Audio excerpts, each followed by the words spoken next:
हरे कृष्णा। ओम नमः शिवाय। प्रिय भक्तगणों, आप सबका स्वागत है आपका अपनी YouTube चैनल पुष्पा शर्मा हिंदी कहानियाँ में। आज मैं आप सबको कार्तिक मास महात्म्य का 27वां अध्याय को श्रवण कराऊंगी। आप सबसे निवेदन है कि वीडियो के अंत तक बने रहें और पूरी कथा को जरूर श्रवण करें। तो चलिए सबसे पहले कार्तिक स्नान की एक बूढ़ी माई की कथा को बड़े ही प्रसन्नता भाव के साथ श्रवण करते हैं। एक बुढ़िया माई थी जो चतुर्मास में पुष्कर स्नान किया करती थी।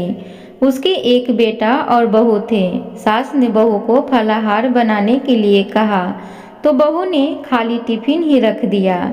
बेटा माँ को पहुँचाने के लिए पुष्कर गया। रास्ते में माँ से बोला, माँ फलाहार कर लो। जहाँ पानी मिला वहीं फलाहार करने बैठ गई तो भगवान की कृपा से खाली टिफिन फलों से भर गया। माँ ने फलाहार कर लिया। पुष्कर में माँ के रहने के लिए झोपड़ी बनाकर बेटा घर वापस आ गया। रात्रि में सावन मास आया और बोला, बुढ़िया माई दरवाजा खोल। तब बुढ़िया माई ने पूछा, आप कौन हैं? मैं सावन मास। बुढ़िया ने तुरंत दरवाजा खोल दिया।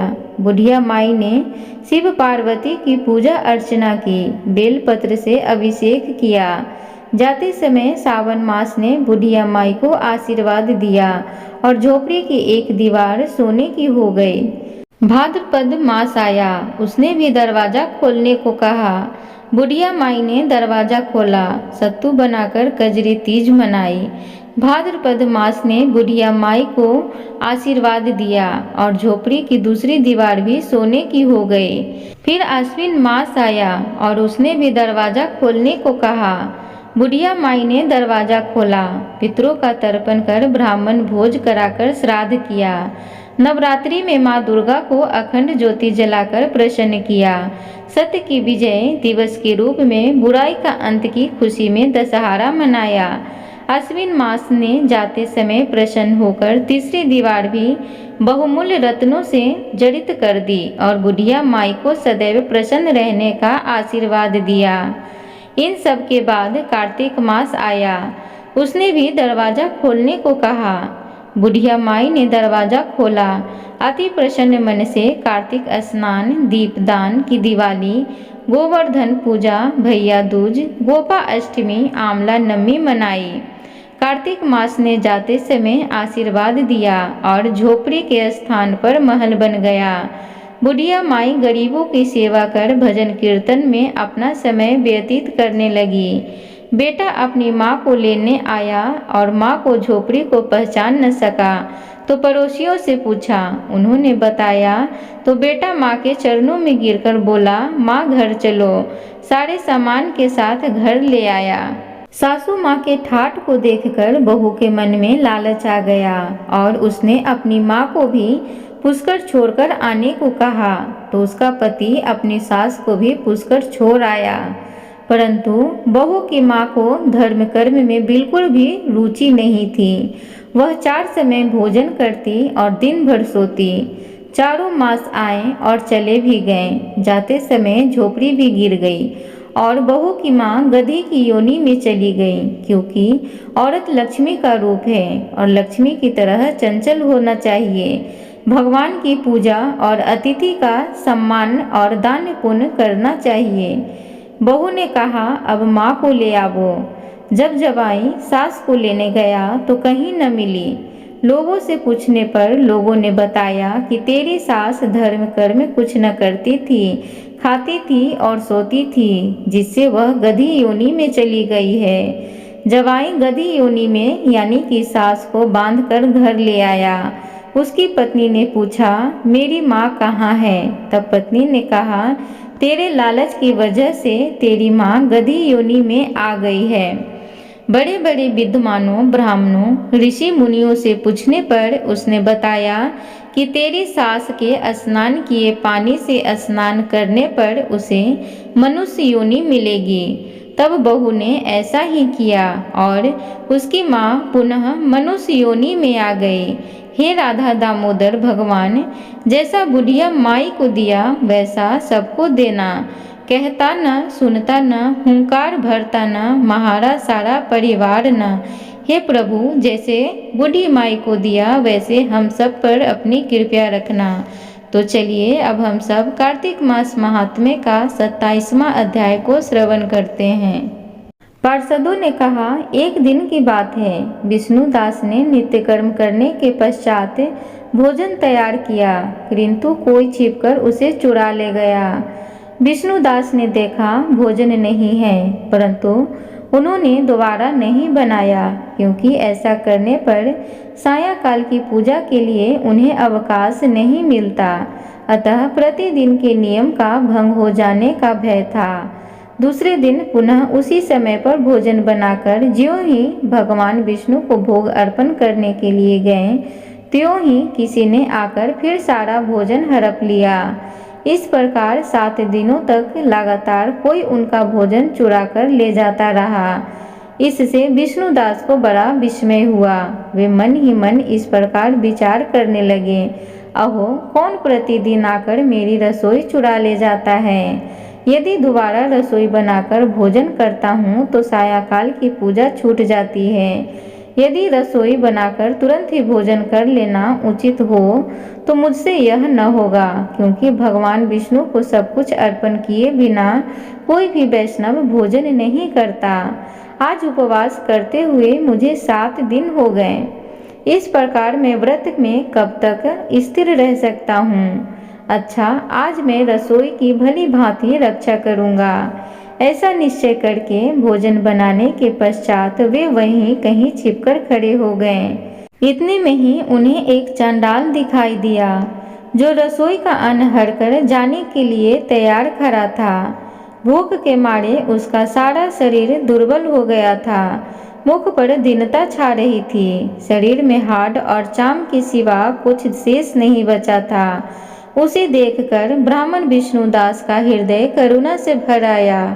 उन्होंने भोजन चुराने वाले चंडाल की ओर देखकर कहा, भैया जरा ठहरो ठहरो, क्यों रूखा सूखा खाते हो, यह घी तो ले लो। इस प्रकार कहते हुए विप्रवर विष्णुदास को आते देख बज चंडाल भय के मारे बड़े वेग से भागा और कुछ ही दूर पर मूर्छित होकर गिर पड़ा। चंडाल को भयभीत और मूर्छित देखकर द्विज सेठ विष्णुदास बड़े वेग से उसके समीप आए और दयावश अपने वस्त्र के छोर से उसको हवा करने लगे। तदंतर जब वह उठकर खड़ा हुआ तब विष्णुदास ने देखा वहाँ चंडाल नहीं है, बल्कि साक्षात नारायण की शंख चक्र और गदा धारण किए सामने उपस्थित हैं। अपने प्रभु को प्रत्यक्ष देखकर विष्णुदास सात्विक भावों से वशीभूत हो गए। वे स्तुति और नमस्कार करने में भी समर्थ न हो सके। तब भगवान ने सात्विक व्रत का पालन करने वाले अपने भक्त विष्णुदास को छाती से लगा लिया और उन्हें अपने जैसा रूप देकर वैकुंठ धाम को ले चले। उस समय यज्ञ में दीक्षित हुए राजा चोल ने देखा विष्णुदास एक श्रेष्ठ विमान पर बैठकर भगवान विष्णु के समीप जा रहे हैं। विष्णुदास को वैकुंठ धाम में जाते देख राजा ने शीघ्र ही अपने गुरु महर्षि मृदुल को बुलाया और इस प्रकार कहना आरंभ किया, जिसके साथ स्पर्धा करके मैंने इस यज्ञ दान आदि कर्म का अनुष्ठान किया है, वह ब्राह्मण आज भगवान विष्णु का रूप धारण करके मुझसे पहले ही वैकुंठ धाम को जा रहा है। मैंने इस वैष्णव धाम में भली भांति दीक्षित होकर अग्नि में हवन किया और दान आदि के द्वारा ब्राह्मणों का मनोरथ पूर्ण किया, तथापि अभी तक भगवान विष्णु मुझ पर प्रसन्न नहीं हुए हैं और इस विष्णुदास को केवल भक्ति के ही कारण श्री हरि ने प्रत्यक्ष दर्शन दिया है। अतः जान पड़ता है कि भगवान विष्णु केवल दान और यज्ञों से प्रसन्न नहीं होते। उन प्रभु का दर्शन कराने में भक्ति ही प्रधान कारण है। दोनों पार्षदों ने कहा। इस प्रकार कहकर राजा ने अपने भांजे को राज सिंहासन पर अभिषिक्त कर दिया। वे बचपन से ही यज्ञ की दीक्षा लेकर उसी में संलग्न रहते थे, इसलिए उन्हें कोई पुत्र नहीं हुआ था। यही कारण है कि उस देश में अब तक भांजे ही राज्य के उत्तराधिकारी होते हैं। भांजे को राज्य देकर राजा यज्ञशाला में चले गए और यज्ञ कुंड के सामने खड़े होकर भगवान विष्णु को संबोधित करते हुए 3 बार उच्च स्वर से निम्नांकित वचन बोले। भगवान विष्णु, आप मुझे मन, वाणी, शरीर और क्रिया द्वारा होने वाली अविचल भक्ति प्रदान कीजिए। इस प्रकार कहकर वे सबके देखते देखते अग्निकुंड में कूद पड़े। बस उसी क्षण भक्त वत्सल भगवान विष्णु अग्निकुंड में प्रकट हो गए। उन्होंने राजा को छाती से लगाकर एक श्रेष्ठ विमान में बैठाया और उन्हें अपने साथ लेकर वैकुंठ धाम को प्रस्थान किया। नारद जी बोले, हे राजन, जो विष्णु दास थे वे तो पुण्यशील नाम से प्रसिद्ध भगवान के पार्षद हुए और जो राजा चोल थे उनका नाम सुशील हुआ। इन दोनों को अपने ही समान रूप देकर भगवान लक्ष्मीपति ने अपना द्वारपाल बना लिया। प्रिय भक्तगणों, तो इस प्रकार कार्तिक मास महात्म्य का 27वां अध्याय था। अब हम सब तुलसी माता की छोटी सी कथा को श्रवण करेंगे। तो चलिए कथा सुनते हैं। कार्तिक महीने में सब औरतें तुलसी माता को सींचने जाती थी। सब तो सींच कर आ जाती, परंतु एक बूढ़ी माई आती और कहती, हे तुलसी माता, सत की दाता, मैं तेरी बिड़ला सींचती हूँ, तू कर निस्तारा मेरा। तुलसी माता अडुआ दे, लडुआ दे, पीताम्बर की धोती दे, मीठा मीठा घास दे, बैकुंठ का बास दे, चटक की चाल दे, पटक की मौत दे, चंदन की काठ दे, झालर की झनकार दे, साईं का राज दे, दाल भात का जमीन दे, 11 की मौत दे, श्री कृष्णचंद्र का कांधा दे। यह बात सुनकर तुलसी माता सूखने लगी। भगवान ने पूछा कि हे तुलसी, तुम क्यों सूख रही हो? तुम्हारे पास इतनी औरतें रोज आती हैं, तुम्हें मीठा भोग लगाती हैं, गीत गाती हैं। तुलसी माता ने कहा, एक बूढ़ी माई रोज आती हैं और इस तरह की बात कह जाती हैं। मैं सब बात तो पूरी कर दूंगी, पर कृष्ण का कांधा कहाँ से दूंगी? भगवान बोले, वह मरेगी तो कांधा मैं दे आऊँगा। कुछ समय पश्चात बूढ़ी माई का देहांत हो गया। सारे गांव वाले एकत्रित हो गए और बूढ़ी माई को ले जाने लगे, पर वह इतनी भारी हो गई कि किसी से भी नहीं उठी। सबने कहा, इतना पूजा पाठ करती थी, पाप नष्ट होने की माला फेरती थी, फिर भी इतनी भारी कैसे हो गई? बूढ़े ब्राह्मण के रूप में भगवान वहां आए और पूछा, ये भीड़ कैसी है? तब वहां खड़े लोग बोले, ये बूढ़ी माई मर गई है, पापिन थी इसलिए भारी हो गई है, किसी से भी उठ नहीं रही है। भगवान ने कहा, मुझे इसके कान में एक बात कहने दो, शायद उठ जाए।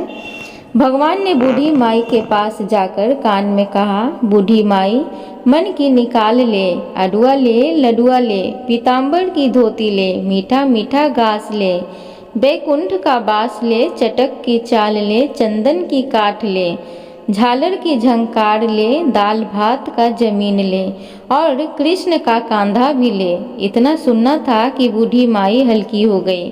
भगवान अपने कंधे पर ले गए और बुढ़िया माई को मुक्ति मिल गई। हे तुलसी माता, जैसी मुक्ति बूढ़ी माई को करी वैसी हमारी भी करना, और जैसे उसको कांधा मिला वैसे सभी को देना।